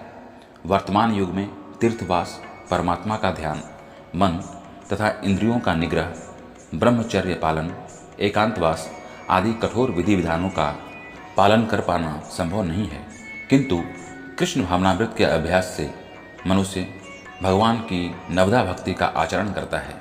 ऐसी भक्ति का प्रथम अंग है कृष्ण के विषय में श्रवण करना। मन को समस्त प्रकार की दुश्चिंताओं से शुद्ध करने के लिए यह परम शक्तिशाली एवं दिव्य विधि है। कृष्ण के विषय में जितना ही अधिक श्रवण किया जाता है, उतना ही मनुष्य उन वस्तुओं के प्रति अनासक्त होता है जो मन को कृष्ण से दूर ले जाने वाली हैं। मन को उन सारे कार्यों से विरक्त कर लेने पर जिनसे कृष्ण का कोई संबंध नहीं है, मनुष्य सुगमतापूर्वक वैराग्य सीख जाता है। वैराग्य का अर्थ है पदार्थ से विरक्ति और मन का आत्मा में प्रवृत्त होना। निर्विशेष आध्यात्मिक विरक्ति कृष्ण के कार्यकलापों में मन को लगाने की अपेक्षा अधिक कठिन है। यह व्यावहारिक है, क्योंकि कृष्ण के विषय में श्रवण करने से मनुष्य स्वतः परमात्मा के प्रति आसक्त हो जाता है। यह आसक्ति परेशानुभूति या आध्यात्मिक तुष्टि कहलाती है। यह वैसे ही है जिस तरह भोजन के प्रत्येक कौर से भूखे की तुष्टि प्राप्त होती है। भूख लगने पर मनुष्य जितना अधिक खाता जाता है, उतनी ही अधिक तुष्टि और शक्ति उसे मिलती है। इसी प्रकार भक्ति संपन्न करने से दिव्य तुष्टि की अनुभूति होती है, क्योंकि मन भौतिक वस्तुओं से विरक्त हो जाता है। यह कुछ वैसा ही है जैसे कुशल उपचार तथा सुपथ्य द्वारा रोग का इलाज। अतः भगवान कृष्ण के कार्यकलापों का श्रवण उन्मत्त मन का कुशल उपचार है, और कृष्ण को अर्पित भोजन ग्रहण करना रोगी के लिए उपयुक्त पथ्य है। यह उपचार ही कृष्ण भावनामृत की विधि है। जिसका मन उच्छृंखल है, उसके लिए आत्म साक्षात्कार कठिन कार्य होता है, किंतु जिसका मन संयमित है और जो समुचित उपाय करता है, उसकी सफलता ध्रुव है, ऐसा मेरा मत है। तात्पर्य, भगवान घोषणा करते हैं कि जो व्यक्ति अपने मन को भौतिक व्यापारों से विलग करने का समुचित उपचार नहीं करता, उसे आत्म साक्षात्कार में शायद ही सफलता प्राप्त हो सके। भौतिक भोग में मन लगाकर योग का अभ्यास करना मानो अग्नि में जल डालकर उसे प्रज्वलित करने का प्रयास करना हो। मन का निग्रह किए बिना योगाभ्यास समय का अपव्यय है। योग का ऐसा प्रदर्शन भले ही भौतिक दृष्टि से लाभप्रद हो, किंतु जहाँ तक आत्म साक्षात्कार का प्रश्न है, यह सब व्यर्थ है। अतः मनुष्य को चाहिए कि भगवान की दिव्य प्रेम भक्ति में निरंतर मन को लगाकर उसे वश में करे। कृष्ण भावनामृत में प्रवृत्त हुए बिना मन को स्थिर कर पाना असंभव है। कृष्ण भावना भावित व्यक्ति बिना किसी अतिरिक्त प्रयास के ही योगाभ्यास का फल सरलता से प्राप्त कर लेता है, किंतु योगाभ्यास करने वाले को कृष्ण भावना भावित हुए बिना सफलता नहीं मिल पाती। अर्जुन ने कहा, हे कृष्ण, उस असफल योगी की गति क्या है जो प्रारंभ में श्रद्धापूर्वक आत्म साक्षात्कार की विधि ग्रहण करता है, किंतु बाद में भौतिकता के कारण उससे विचलित हो जाता है और योग सिद्धि को प्राप्त नहीं कर पाता। तात्पर्य, भगवद गीता में आत्म साक्षात्कार या योग मार्ग का वर्णन है। आत्म साक्षात्कार का मूलभूत नियम यह है कि जीवात्मा यह भौतिक शरीर नहीं है, अपितु इससे भिन्न है और उसका सुख, शाश्वत जीवन, आनंद तथा ज्ञान में निहित है। ये शरीर तथा मन दोनों से परे हैं। आत्म साक्षात्कार की खोज ज्ञान द्वारा की जाती है। इसके लिए अष्टांग विधि या भक्ति योग का अभ्यास करना होता है। इनमें से प्रत्येक विधि में जीव को अपनी स्वाभाविक स्थिति, भगवान से अपने संबंध तथा उन कार्यों की अनुभूति प्राप्त करनी होती है जिनके द्वारा वह टूटी हुई श्रृंखला को जोड़ सके और कृष्ण भावनामृत की सर्वोच्च सिद्ध अवस्था प्राप्त कर सके। इन तीनों विधियों में से किसी एक का भी पालन करके मनुष्य देर सवेर अपने चरम लक्ष्य को प्राप्त होता है। भगवान ने द्वितीय अध्याय में इस पर बल दिया है कि दिव्य मार्ग में थोड़े से प्रयास से भी मोक्ष की महती आशा है। इन तीनों में से इस युग के लिए भक्ति योग विशेष रूप से उपयुक्त हैं, क्योंकि ईश साक्षात्कार की यह श्रेष्ठतम प्रत्यक्ष विधि है। अतः अर्जुन पुनः आश्वस्त होने की दृष्टि से भगवान कृष्ण से अपने पूर्व कथन की पुष्टि करने को कहता है। भले ही कोई आत्म साक्षात्कार के मार्ग को निष्ठापूर्वक क्यों न स्वीकार करे, किंतु ज्ञान की अनुशीलन विधि तथा अष्टांग योग का अभ्यास इस युग के लिए सामान्यतया बहुत कठिन है। अतः निरंतर प्रयास होने पर भी मनुष्य अनेक कारणों से असफल हो सकता है। पहला कारण तो यह हो सकता है कि मनुष्य इस विधि का पालन करने में पर्याप्त सतर्क न रह पाए। दिव्य मार्ग का अनुसरण बहुत कुछ माया के ऊपर धावा बोलना जैसा है। फलतः जब भी मनुष्य माया के पास से छूटना चाहता है, तब वह विविध प्रलोभनों के द्वारा अभ्यासकर्ता को पराजित करना चाहती है। बद्ध जीव पहले से प्रकृति के गुणों द्वारा मोहित रहता है और दिव्य अनुशासनों का पालन करते समय भी उसके पुनः मोहित होने की संभावना बनी रहती है। यही योगाचलित मानस अर्थात दिव्य पथ से विचलन कहलाता है। अर्जुन आत्म साक्षात्कार के मार्ग से विचलन के प्रभाव के संबंध में जिज्ञासा करता है। हे महाबाहु कृष्ण, क्या ब्रह्म प्राप्ति के मार्ग से भ्रष्ट ऐसा व्यक्ति आध्यात्मिक तथा भौतिक दोनों ही सफलताओं से च्युत नहीं होता और छिन्न भिन्न बादलों की भांति विनष्ट नहीं हो जाता, जिसके फलस्वरूप उसके लिए किसी लोक में कोई स्थान नहीं रहता? तात्पर्य, उन्नति के दो मार्ग हैं। भौतिकतावादी व्यक्तियों की आध्यात्म में कोई रुचि नहीं होती, अतः वे आर्थिक विकास द्वारा भौतिक प्रगति में अत्यधिक रुचि लेते हैं, या फिर समुचित कार्य द्वारा उच्चतर लोकों को प्राप्त करने में अधिक रुचि रखते हैं। यदि कोई आध्यात्म के मार्ग को चुनता है तो उसे सभी प्रकार के तथाकथित भौतिक सुख से विरक्त होना पड़ता है। यदि महत्वाकांक्षी ब्रह्मवादी असफल होता है तो वह दोनों ओर से जाता है। दूसरे शब्दों में, वह न तो भौतिक सुख भोग पाता है, न आध्यात्मिक सफलता ही प्राप्त कर सकता है। उसका कोई स्थान नहीं रहता। वह छिन्न भिन्न बादल के समान होता है। कभी कभी आकाश में एक बादल छोटे बादल खंड से विलग होकर एक बड़े खंड से जा मिलता है, किंतु यदि वह बड़े खंड से नहीं जुड़ पाता तो वायु उसे बहा ले जाती है और वह विराट आकाश में लुप्त हो जाता है। ब्रह्मणः पथि ब्रह्म साक्षात्कार का मार्ग है, जो अपने आप को परमेश्वर का अभिन्न अंश जान लेने पर प्राप्त होता है, और यह परमेश्वर ब्रह्म, परमात्मा तथा भगवान रूप में प्रकट होता है। भगवान श्री कृष्ण परम सत्य के पूर्ण प्राकट्य हैं।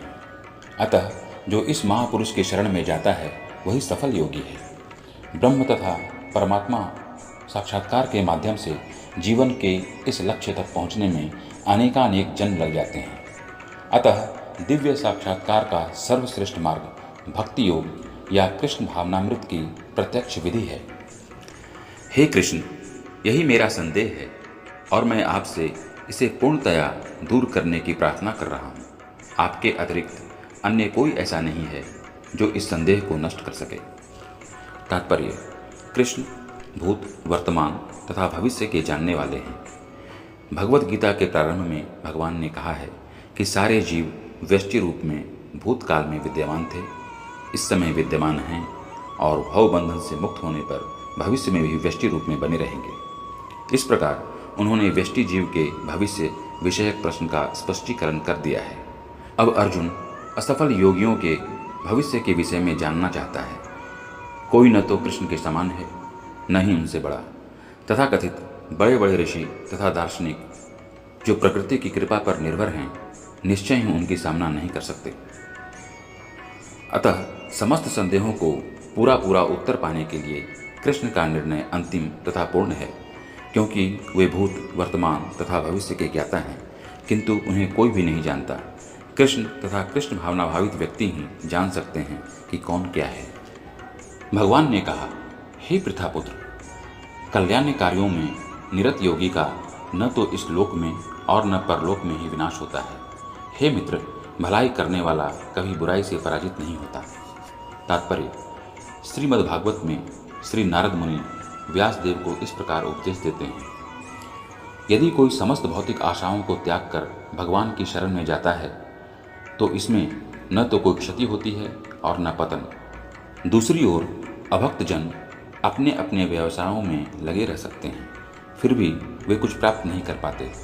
भौतिक लाभ के लिए अनेक शास्त्रीय तथा लौकिक कार्य हैं।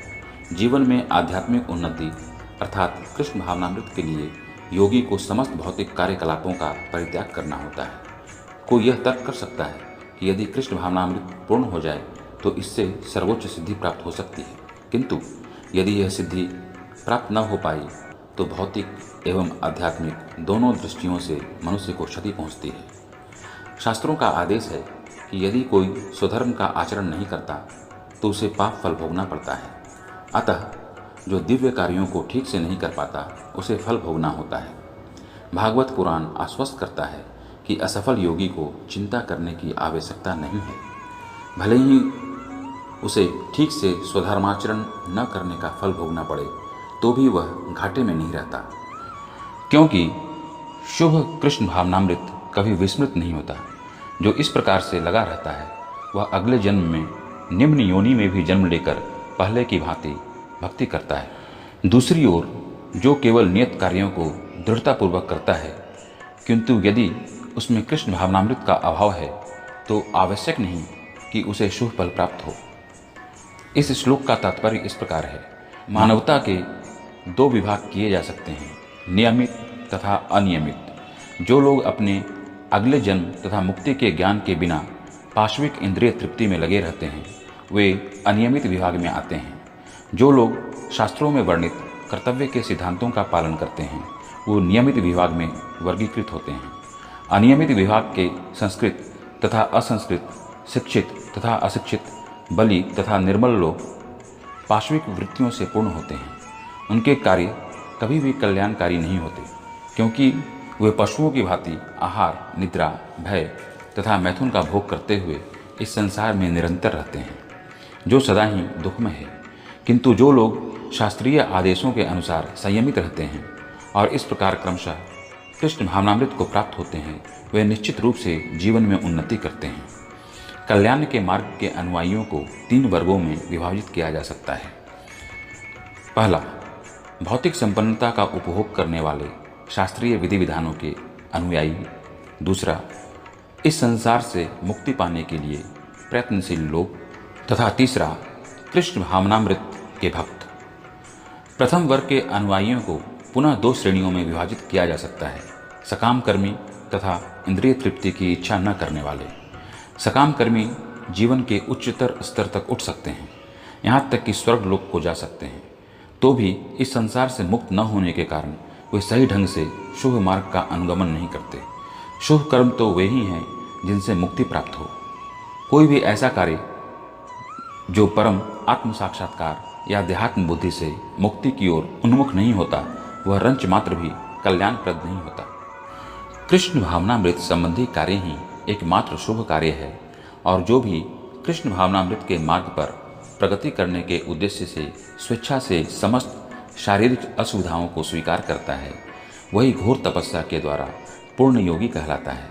चूँकि अष्टांग योग पद्धति कृष्ण भावनामृत की चरम अनुभूति के लिए होती है, अतः यह पद्धति भी कल्याणप्रद है। अतः जो कोई इस दिशा में यथाशक्य प्रयास करता है उसे कभी अपने पतन के प्रति भयभीत नहीं होना चाहिए। असफल योगी पवित्र आत्माओं के लोकों में अनेकानेक वर्षों तक भोग करने के बाद या तो सदाचारी पुरुषों के परिवार में या कि धनवानों के कुल में जन्म लेता है। तात्पर्य, असफल योगियों की 2 श्रेणियां हैं। एक वे जो बहुत थोड़ी उन्नति के बाद ही भ्रष्ट होते हैं, दूसरे वे जो दीर्घ काल तक योगाभ्यास के बाद भ्रष्ट होते हैं। जो योगी अल्पकालिक अभ्यास के बाद भ्रष्ट होता है वह स्वर्गलोक को जाता है, जहाँ केवल पुण्यात्माओं को प्रविष्ट होने दिया जाता है। वहाँ पर दीर्घ काल तक रहने के बाद उसे पुनः इस लोक में भेजा जाता है, जिससे वह किसी सदाचारी ब्राह्मण, वैष्णव के कुल में या धनवान वणिक के कुल में जन्म ले सके। योगाभ्यास का वास्तविक उद्देश्य कृष्ण भावनामृत की सर्वोच्च सिद्धि प्राप्त करना है, जैसा कि इस अध्याय के अंतिम श्लोक में बताया गया है। किंतु जो इतने अध्यवसायी नहीं होते और जो भौतिक प्रलोभनों के कारण असफल हो जाते हैं, उन्हें अपनी भौतिक इच्छाओं की पूर्ति करने की अनुमति दी जाती है। तत्पश्चात उन्हें सदाचारी या धनवान परिवारों में संपन्न जीवन बिताने का अवसर प्रदान किया जाता है। ऐसे परिवारों में जन्म लेने वाले इन सुविधाओं का लाभ उठाते हुए अपने आप को पूर्ण कृष्ण भावनामृत तक ऊपर ले जाते हैं। अथवा यदि दीर्घ काल तक योग करने के बाद असफल रहे तो वह ऐसे योगियों के कुल में जन्म लेता है जो अति बुद्धिमान हैं। निश्चय ही इस संसार में ऐसा जन्म दुर्लभ है। तात्पर्य, यहाँ पर योगियों के बुद्धिमान कुल में जन्म लेने की प्रशंसा की गई है, क्योंकि ऐसे कुल में उत्पन्न बालक को प्रारंभ से ही आध्यात्मिक प्रोत्साहन प्राप्त होता है। विशेषतया आचार्यों या गोस्वामियों के कुल में ऐसी परिस्थिति है। ऐसे कुल अत्यंत विद्वान होते हैं और परंपरा तथा प्रशिक्षण के कारण श्रद्धावान होते हैं। इस प्रकार वे गुरु बनते हैं। भारत में ऐसे अनेक आचार्य कुल हैं, किंतु अब वे अपर्याप्त विद्या तथा प्रशिक्षण के कारण पतनशील हो चुके हैं। भगवत कृपा से अभी भी कुछ ऐसे परिवार हैं जिनमें पीढ़ी दर पीढ़ी योगियों को प्रश्रय मिलता है। ऐसे परिवारों में जन्म लेना सचमुच ही अत्यंत सौभाग्य की बात है। सौभाग्यवश हमारे गुरु विष्णुपाद श्रीमद् भक्ति सिद्धांत सरस्वती गोस्वामी महाराज को तथा स्वयं हमें भी ऐसे परिवारों में जन्म लेने का अवसर प्राप्त हुआ। हम दोनों को बचपन से ही भगवत भक्ति करने का प्रशिक्षण दिया गया। बाद में दिव्य व्यवस्था के अनुसार हमारी उनसे भेंट हुई। हे कुरुनंदन, ऐसा जन्म पाकर वह अपने पूर्व जन्म की दैवी चेतना को पुनः प्राप्त करता है और पूर्ण सफलता प्राप्त करने के उद्देश्य से वह आगे उन्नति करने का प्रयास करता है। तात्पर्य, राजा भरत, जिन्हें तीसरे जन्म में उत्तम ब्राह्मण कुल में जन्म मिला, पूर्व दिव्य चेतना की पुनः प्राप्ति के लिए उत्तम जन्म के उदाहरण स्वरूप हैं।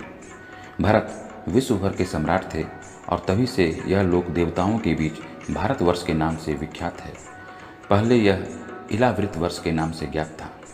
भरत ने अल्पायु में ही आध्यात्मिक सिद्धि के लिए संन्यास ग्रहण कर लिया था, किंतु वे सफल नहीं हो सके। अगले जन्म में उन्हें उत्तम ब्राह्मण कुल में जन्म लेना पड़ा और वे जड़ भरत कहलाए, क्योंकि वे एकांतवास करते थे तथा किसी से बोलते न थे। बाद में राजा रहुगण ने इन्हें महानतम योगी के रूप में पाया। उनके जीवन से यह पता चलता है कि दिव्य प्रयास अथवा योगाभ्यास कभी व्यर्थ नहीं जाता। भगवत कृपा से योगी को कृष्ण भावनामृत में पूर्ण सिद्धि प्राप्त करने के बारंबार सुयोग प्राप्त होते रहते हैं। अपने पूर्व जन्म की दैवी चेतना से वह न चाहते हुए भी स्वतः योग के नियमों की ओर आकर्षित होता है। ऐसा जिज्ञासु योगी शास्त्रों के अनुष्ठानों से परे स्थित होता है। तात्पर्य, उन्नत योगी जन शास्त्रों के अनुष्ठानों के प्रति अधिक आकृष्ट नहीं होते, किंतु योग नियमों के प्रति स्वतः आकृष्ट होते हैं, जिनके द्वारा वे कृष्ण भावनामृत में आरूढ़ हो सकते हैं। श्रीमद्भागवत में उन्नत योगियों द्वारा वैदिक अनुष्ठानों के प्रति अवहेलना की व्याख्या इस प्रकार की गई है। हे भगवान, जो लोग आपके पवित्र नाम का जप करते हैं वे चांडालों के परिवारों में जन्म लेकर भी आध्यात्मिक जीवन में अत्यधिक प्रगत होते हैं। ऐसे जपकर्ता निस्संदेह सभी प्रकार के तप और यज्ञ कर चुके होते हैं, तीर्थ स्थानों में स्नान कर चुके होते हैं और समस्त शास्त्रों का अध्ययन कर चुके होते हैं। इसका सुप्रसिद्ध उदाहरण भगवान चैतन्य ने प्रस्तुत किया, जिन्होंने ठाकुर हरिदास को अपने परम प्रिय शिष्य के रूप में स्वीकार किया। यद्यपि हरिदास का जन्म एक मुसलमान परिवार में हुआ था, किंतु भगवान चैतन्य ने उन्हें नामाचार्य की पदवी प्रदान की, क्योंकि वे प्रतिदिन नियमपूर्वक 3 लाख भगवान के पवित्र नामों हरे कृष्ण कृष्ण कृष्ण हरे हरे, हरे राम राम राम हरे हरे का जप करते थे। और चूंकि वे निरंतर भगवान के पवित्र नाम का जप करते रहते थे, अतः यह समझा जाता है कि पूर्व जन्म में उन्होंने शब्द ब्रह्म नामक वेद वर्णित कर्म कांडों को पूरा किया होगा। अतएव जब तक कोई पवित्र नहीं होता तब तक कृष्ण भावनामृत के नियमों को ग्रहण नहीं करता या भगवान के पवित्र नाम हरे कृष्ण का जाप नहीं कर सकता। और जब योगी समस्त कल्मश से शुद्ध होकर सच्ची निष्ठा से आगे प्रगति करने का प्रयास करता है तो अंतोतगत्वा अनेकानेक जन्मों के अभ्यास के पश्चात सिद्धि लाभ करके वह परम गंतव्य को प्राप्त करता है। तात्पर्य, सदाचारी, धनवान या पवित्र कुल में उत्पन्न पुरुष योगाभ्यास के अनुकूल परिस्थिति से सचेष्ट हो जाता है। अतः वह दृढ़ संकल्प करके अपने अधूरे कार्य को करने में लग जाता है और इस प्रकार वह अपने को समस्त भौतिक कलमश से शुद्ध कर लेता है। समस्त कलमश से मुक्त होने पर उसे परम सिद्धि कृष्ण भावनामृत प्राप्त होती है। कृष्ण भावनामृत ही समस्त कलमश से मुक्त होने की पूर्ण अवस्था है। इसकी पुष्टि भगवत गीता में हुई है। अनेक जन्मों तक पुण्य कर्म करने से जब कोई समस्त कलमश तथा मोह में द्वंद्वों से पूर्णतया मुक्त हो जाता है, तभी वह भगवान की दिव्य प्रेमा भक्ति में लग पाता है। योगी पुरुष तपस्वी से, ज्ञानी से तथा सकाम कर्मी से बढ़कर होता है। अतः हे अर्जुन, तुम सभी प्रकार से योगी बनो। तात्पर्य: जब हम योग का नाम लेते हैं तो हम अपनी चेतना को परम सत्य के साथ जोड़ने की बात करते हैं। विविध अभ्यासकर्ता इस पद्धति को ग्रहण की गई विशेष विधि के अनुसार विभिन्न नामों से पुकारते हैं। जब यह योग पद्धति सकाम कर्मों से मुख्यतः संबंधित होती है तो कर्म योग कहलाती है।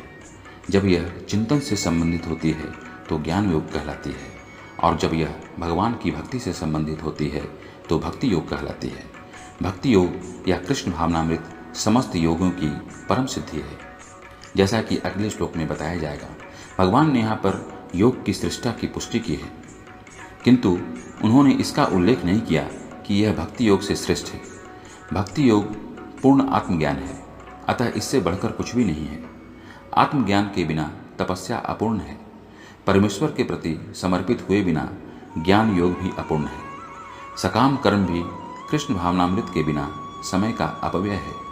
अतः यहाँ पर योग का सर्वाधिक प्रशंसित रूप भक्ति योग है और इसकी अधिक व्याख्या अगले श्लोक में की गई है।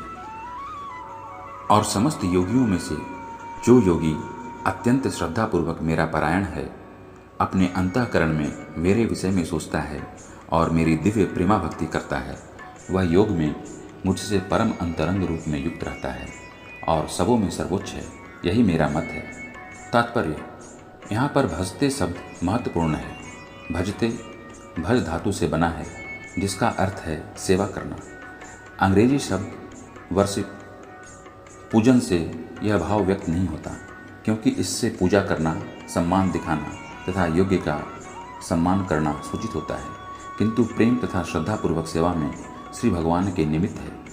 किसी सम्माननीय व्यक्ति या देवता की पूजा न करने वाले को अशिष्ट कहा जा सकता है, किंतु भगवान की सेवा न करने वाले को तो पूरी तरह भर्त्सना की जाती है।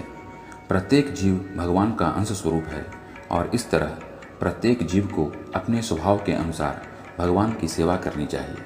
ऐसा न करने से वह नीचे गिर जाता है। भागवत पुराण में इसकी पुष्टि इस प्रकार हुई है: जो मनुष्य अपने जीवनदाता आद्य भगवान की सेवा नहीं करता और अपने कर्तव्य में शिथिलता बरतता है, वह निश्चित रूप से अपनी स्वाभाविक स्थिति से नीचे गिरता है। भागवत पुराण के इस श्लोक में भजंती शब्द व्यवहृत हुआ है। भजंती शब्द का प्रयोग परमेश्वर के लिए ही प्रयुक्त किया जा सकता है, जबकि वर्शिप पूजन का प्रयोग देवताओं या अन्य किसी सामान्य जीव के लिए किया जाता है। इस श्लोक में प्रयुक्त अवजानन्ति शब्द भगवत गीता में भी पाया जाता है। अवजानन्ति मां मूढ़ा, केवल मूर्ख तथा धूर्त भगवान कृष्ण का उपहास करते हैं। ऐसे मूर्ख भगवत भक्ति की प्रवृत्ति न होने पर भी भगवत गीता का भाष्य कर बैठते हैं। फलतः वे भजंती तथा वर्शिप पूजन शब्दों के अंतर को नहीं समझ पाते। भक्ति योग समस्त योगों की परिणति है। अन्य योग तो भक्ति योग में भक्ति तक पहुंचने के साधन मात्र हैं। योग का वास्तविक अर्थ भक्ति योग है। अन्य सारे योग भक्ति योग रूपी गंतव्य की दिशा में अग्रसर होते हैं। कर्म योग से लेकर भक्ति योग तक का लंबा रास्ता आत्म साक्षात्कार तक जाता है। निष्काम कर्म योग इस रास्ते का आरंभ है। जब कर्म योग में ज्ञान तथा वैराग्य की वृद्धि होती है तो यह अवस्था ज्ञान योग कहलाती है। जब ज्ञान योग में अनेक भौतिक विधियों से परमात्मा के ध्यान में वृद्धि होने लगती है और मन उन पर लगा रहता है तो इसे अष्टांग योग कहते हैं। इस अष्टांग योग को पार करने पर जब मनुष्य श्री भगवान कृष्ण के निकट पहुंचता है तो यह भक्ति योग कहलाता है। यथार्थ में भक्ति योग ही चरम लक्ष्य है, किंतु भक्ति योग का सूक्ष्म विश्लेषण करने के लिए अन्य योगों को समझना होता है। अतः जो योगी प्रगतिशील होता है वह शाश्वत कल्याण के सही मार्ग पर रहता है। जो किसी एक बिंदु पर दृढ़ रहता है और आगे प्रगति नहीं करता वह कर्म योगी, ज्ञान योगी, ध्यान योगी, राज योगी, हठ योगी आदि नामों से पुकारा जाता है। यदि कोई इतना भाग्यशाली होता है कि भक्ति योग को प्राप्त हो सके तो यह समझना चाहिए कि उसने समस्त योगों को पार कर लिया है। अतः कृष्ण भावना भावित होना योग की सर्वोच्च अवस्था है।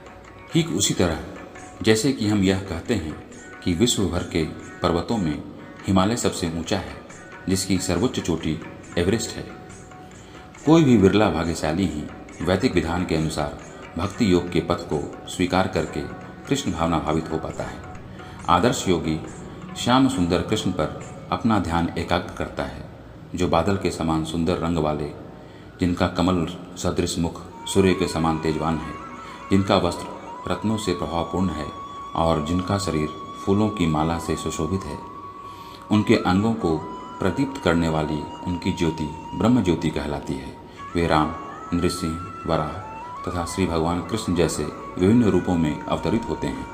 वे सामान्य व्यक्ति की भांति माता यशोदा के पुत्र रूप में जन्म ग्रहण करते हैं और कृष्ण, गोविंद तथा वासुदेव के नाम से जाने जाते हैं। वे पूर्ण बालक, पूर्ण पति, पूर्ण सखा तथा पूर्ण स्वामी हैं और वे समस्त ऐश्वर्यों तथा दिव्य गुणों से ओतप्रोत हैं।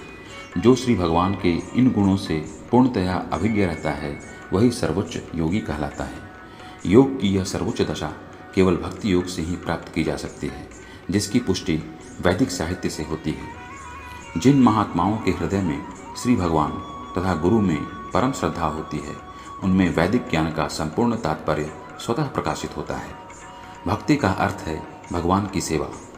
जो इस जीवन में या अगले जीवन में भौतिक लाभ की इच्छा से रहित होती है, ऐसी प्रवृत्तियों से मुक्त होकर मनुष्य को अपना मन परमेश्वर में लीन करना चाहिए। निष्कर्म का यही प्रयोजन है। ये सभी कुछ ऐसे साधन हैं जिनसे योग की परम संसिद्धिमयी अवस्था भक्ति या कृष्ण भावनामृत को संपन्न किया जा सकता है। इस प्रकार श्रीमद् भगवद गीता के 6ठे अध्याय ध्यान योग का भक्ति वेदांत तात्पर्य पूर्ण हुआ।